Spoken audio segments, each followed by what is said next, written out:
Detalyado at masinsin.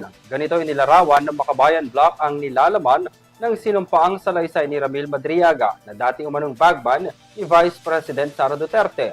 Ayon sa Makabayan, may laman ang mga salaysay na nagpapatindi sa bigat ng mga alegasyon laban sa ikalawang Pangulo. Dahil dito, muli nilang hinikayat si Duterte na sumipot sa pagdinig at personal na sagutin ang mga akusasyon. Ang iba pang detalye alamin sa report na ito. Itinuturing na key witness sa impeachment proceedings ni Vice President Sara Duterte si Ramil Madriaga, ang nagpakilalang bagman umano ng ikalawang Pangulo at na may nalalaman umano sa mga anomalya sa loob ng opisina ng bise. Sa pagdinig ng House Justice Committee nitong Martes, binusisi ng mga miyembro ng komite ang nilalaman ng kanyang sinumpaang supplemental affidavit na nagsasaad umano ng kanyang koneksyon kay Duterte, maging ang mga naging plano nito laban sa administrasyon. Kung ang Makabayan Block sa Kongreso ang tatanungin, detalyado at masyadong mabibigat ang mga naging alegasyon ni Madriaga laban sa Vice Presidente para hindi kalalanin at bastang baliwalain na lamang. Dahil dito, mas kinakailangan daw lamang na humarap ni Vice President Sara Duterte sa komite at personal na sagutin ang mga naging akusasyon tungo sa totoong pananagutan. Ayon sa Makabayan Block, naglalaman ang salaysay ni Madriaga ng multiple leads na suportado ng mga dokumento, transaction trails at iba pang records na maaaring suriin ng komite. Sakali man nilang mapatunayan kahit bahagi lamang ng mga alegasyon, malaki nila ang epekto nito sa integridad ng mga institusyon sa Pilipinas.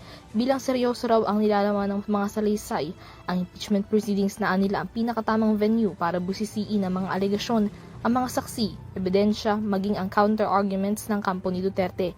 Gate ng Makabayan Block, kung patuloy na hindi sisipot si Duterte sa pagdinig habang inaatake rin ang mga saksi sa kaso, ay mas paiigtingin lamang ang paghihinala ng publiko. Hamon nila kay VP Sara sumipot sa pagdinig at dumaan sa karampatang proseso kung talagang ang mga akusasyon ay walang batayan. Sa panig naman ng legal defense team ni Duterte, ang pagdinig kahapon ay pinatunayan lamang daw na ang mga alegasyon ni Madriaga ay pawang mga panlilinlang lamang. Sa pahayag ni Attorney Paulo Panelo, legal counsel ni VP Sara, ang mga ebidensyang ipinaresenta ni Madriaga ay irrelevant at immaterial, mga tawag mula sa prepaid phone na hindi naman aniya mabeberipika. Dagdag ni Panelo, sa halip aniya na mapagtibay ang kaso, ang supplemental affidavit ay ginawa lamang daw mas hindi kapanipaniwala ang kanyang mga alegasyon laban sa Vice Presidente. Gate pa niya bakit ipagkakatiwala ni VP Sara at ni dating Pangulong Rodrigo Duterte ang mga security at intelligence matters sa isang individual na labas sa military police chain of command at akusado pa ng kidnapping. Si Sendora Amy Marcos naman hindi rin naiwasang magkomento sa pinatunguhan ng pagdinig ng House Justice Committee kung saan ipinaresenta si Madriaga. Sa isang press conference, tahasan niyang tinawag si Madriaga bilang sinungaling. Huyu, Madriaga. Sinungaling ka, Madriaga. Naku, hindi ko mabuo yung pangalan nito. At ang lahat ng gustong marinig at pakinabangan ng mga kasinungalingan mo ay may naghihintay na kwarto sa impyerno.